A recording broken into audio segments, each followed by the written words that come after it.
Assalamualaikum dan salam sejahtera kepada semua. Hari ini kita berjumpa kembali. Kita nak kongsi tentang cara-cara kita nak semai pokok cincau hitam yang ada kat depan saya ni. Okay, sebelum tu saya nak tanya macam mana, okey ke tak suara saya? Okey kan? Sebab sekarang saya ada mic. Sebab banyak orang komplain banyak sangat dengar suara burung, tapi suara saya tak apa nak dengar. Okay, saya harap hari ini kita dapat kongsi dengan lebih jelas. Suara saya semua orang dapat dengar, dapat faham. Depan saya ni contoh cincau hitam. Dekat Malaysia ni ada 3 jenis cincau. Cincau hitam ada 1 dan 2 lagi cincau daun hijau. Cincau daun hijau tu saya tak ada kat sini lah, sebab hari ni saya nak tentang cara semai cincau hitam je. Yang 2 jenis hijau tu, satu jenis memanjat dan satu lagi jenis melata. Pokok ni kita pilih yang dah matang, dan sebaik-baiknya cari yang bila batang dia dah agak keras untuk semai. Cara kita nak pilih ni yang terbaik sekali, mesti batang dia agak kasar. Semakin kasar batang dia ni, semakin tinggi peratus dia nak hidup. So kita pilih yang kasar. Okay, sebelum tu kita akan potong dulu. Tanah yang saya akan guna kat sini, tanah yang telah dicampur dengan pasir, campur dengan sabut sikit je, dan sedikit penggalak akar. Sebab kita dah tak nak sapu penggalak akar dekat batang, kita campur terus dengan tanah. Lepas tu kita tapis supaya dia lebih halus lah, akar dia senang nak keluar. Lepas tu kita ratakan dalam tray macam ni, dan kita akan cucuk kat sini. Sebelum tu kita akan basahkan dulu tray ni, baru kita cucuk. Sebelum kita nak semai ni, saya akan potong semua pendek dulu. Lepas tu baru kita potong pendek-pendek. Sekarang ni saya potong ni. Potong ni mesti atas daripada ruas ni. Ruas ni, setiap daun-daun ni dia ada ruas dia. Ni dia panggil ruas. So kita akan potong atas ruas ni. Macam ni kita potong atas ruas. Macam ni kita potong atas ruas.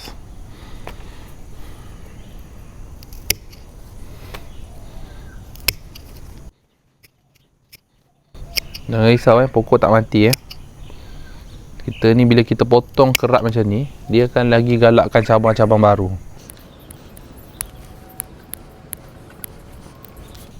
Kalau yang batang lembik macam ni kita tak boleh pakai ni. Dia ada sakit ni. Lepas tu ataupun batang dia halus ke, kita batang bengkok ke, kita tak payah pakai lah. Okey. Tapi ingat bila kita dah buat macam ni, setiap pucuk semua kita kena buang. Sebab kita nak galakkan tumbuh yang baru. Dan kalau ada kering-kering macam ni kita buang. Yang ada ranting-ranting kering ni kan, tu kita buang. Okey, ini kita dah potong tadi.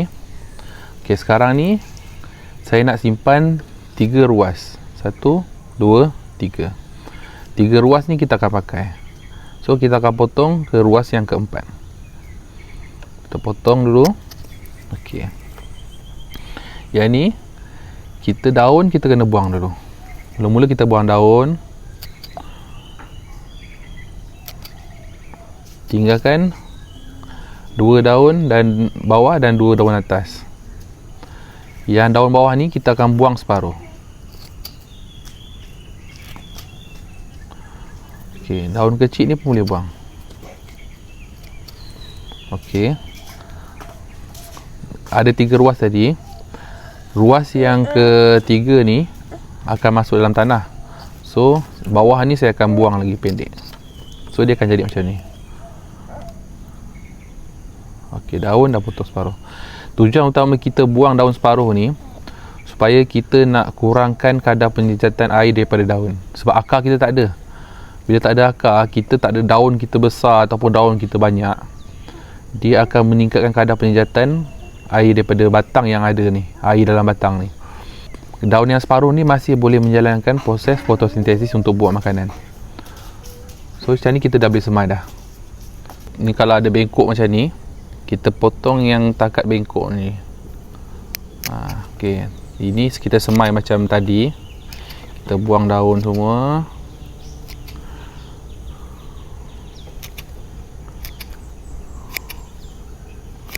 Dan batang yang bengkok tadi tu, batang tengah ni masih boleh pakai. Kita bukan ambil pucuk je.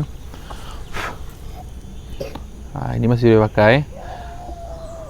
Okey, kita tengok kita dah ada 2 kat atas, 1 kat bawah. Kita potong. Okey, macam ni banyak sangat ni cabang ni. Tak payah simpan banyak. Macam ni cukup. Sebab kita tak ada pucuk, kita biar je ni. Macam ni.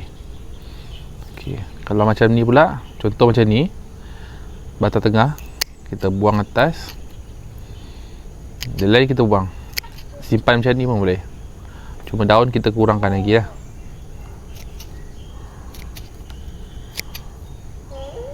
Macam ni. Ni pun boleh, macam ni pun boleh. Satu lagi benda yang perlu kita pastikan ya, kita perlu ingat yang mana satu bawah, yang mana satu atas. Kalau kita tanam terbalik, itu yang kadang-kadang tanam tak hidup tu. Memang biasanya tak hidup. Ni bukan ubi kayu ke apa. Pokok kalau kita tanam terbalik, memang mati. Kita nak simpan yang ni.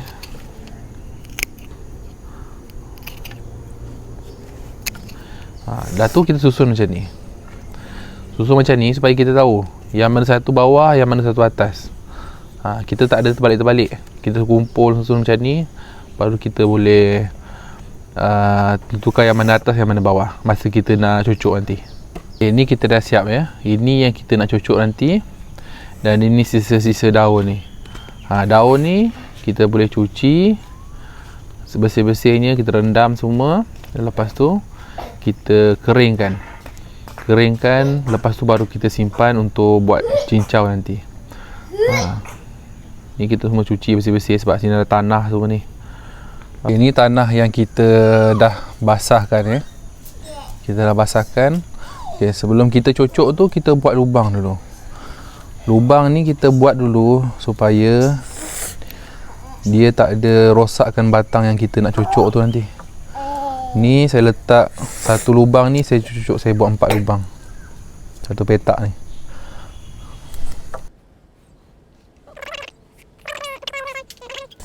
Okay, kita dah cucuk, dah ada lubang. Okay, kita ambil yang, ingat yang atas bawah tadi tu. Okay, pastikan jangan terbalik ya. Okay, kita cucuk je dulu. Cucuk, pastikan dia satu ruas atau 2 ruas, ruas yang ni masuk dalam tanah, 1 atau 2. Paling kurang mesti 1.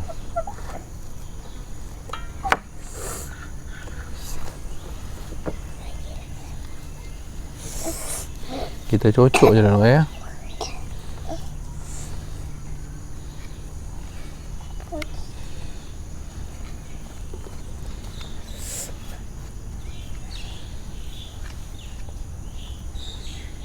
Kita dah masukkan ni, kita padatkan ni. Padatkan tanah terkeliling ni. Jangan bagi dia lombong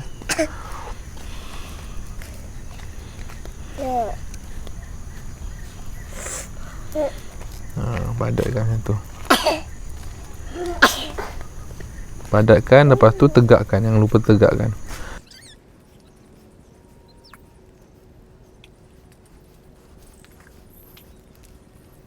Ni kita dah cucuk tadi. Sekarang kita siram Ingat lepas cucuk je kena siram. Siram dia sampai basah. Ini pun dia akan padatkan lagi tanah-tanah yang ada keliling tu. Okey, kita dah siap cucuk, kita dah siap siram.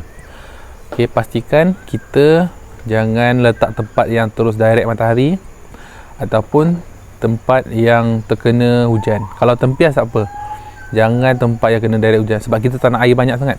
Bila air banyak sangat, batang dia ni senang lembik dan rebut. Lepas tu bila kita direct matahari juga, dia akan terlalu cepat kering. Air dalam batang tu akan cepat kering. Kita nak bagi akar keluar dulu. Kita tak tempat teduh dulu, mungkin dalam seminggu macam tu, kita nampak pucuk-pucuk baru ni semakin besar ataupun banyak pucuk-pucuk baru keluar. kita dah boleh tukar. Kita tukar tu maksudnya tukar tempat dia dari tempat yang semakin panas. Mungkin kita letak bawah atap yang kena direct matahari pagi ataupun matahari petang je. Tengah hari tak kena, hujan tak kena. Sekarang saya akan kongsikan beberapa khasiat tentang pokok cincau ni. Cincau sebenarnya dia buat daripada daun. So, dia ada fungsi untuk sejukkan badan. Selain itu, cincau ni juga dia boleh tingkatkan kita punya antibody badan, tingkatkan kita punya tahap pencernaan dalam badan. Selain itu, pokok cincau ni juga sesuai untuk siapa-siapa yang ada masalah berat badan. Macam saya ni ada masalah berat badan, tapi saya tak guna cincau ni. Siapa ada masalah berat badan, boleh amalkan cincau ni. Sebab apa? Pertama, cincau ni dia tinggi kandungan serat. Bila biasanya untuk orang yang nak diet ke atau nak kurangkan makan, dia makan sikit tapi tak cukup. So biasanya dengan minum air nanti dia akan buat air teh ke yang kurang gula atau tak ada gula ke, kopi ke, dia boleh campurkan cincau. Dia akan makan, minum dan makan sekali cincau tu, so dia akan rasa kenyang. Serat ni yang akan buat kita, perut kita kenyang tu tahan lebih lama. Selain tu, yang seperti saya cakap tadi, dia boleh tingkatkan kadar pencernaan dalam perut kita. So bila makanan tu kita makan, semua dia cepat cerna. Selain tu, dia juga dapat turunkan kandungan gula dalam darah kita. So biasa kita tahulah, kalau gula tinggi, biasanya barat kita takkan turun. So kita boleh amalkan pokok cincau ni. Last sekali, cincau yang ada dalam pasaran biasanya akan ada ditambah dengan sedikit gula untuk menyedapkan lagi rasa cincau tu. Tapi untuk kalau kita nak jaga kesihatan, kita boleh buat sendiri. So kita tak payah campur gula, sebab sebenarnya cincau ni dia dah ada kandungan gula yang tersendiri. Kita pun juga boleh pastikan yang pokok cincau kita tanam ni semuanya organik dan lebih sihat. So siapa yang ada masalah berat badan dan cuba nak turunkan berat badan, boleh cuba amalkan cincau ni. Ikut seperti apa yang saya kata tadi, selepas makan boleh minum air cincau ataupun sebelum makan, supaya kita punya perut lebih terisi dan kita tak makan lebih banyak. Sekian saja perkongsian kita hari ini tentang cincau, cara kita semai, cara kita trim, jenis-jenis cincau yang ada dalam pasaran kita, dan khasiat-khasiat yang ada dalam pokok cincau.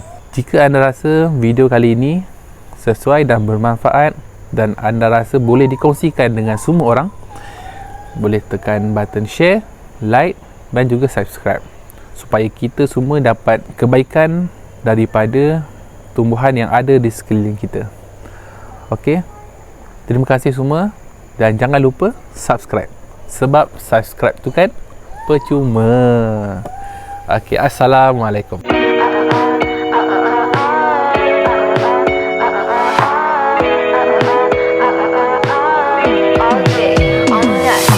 It's been 12 days, I think I'm thinking straight.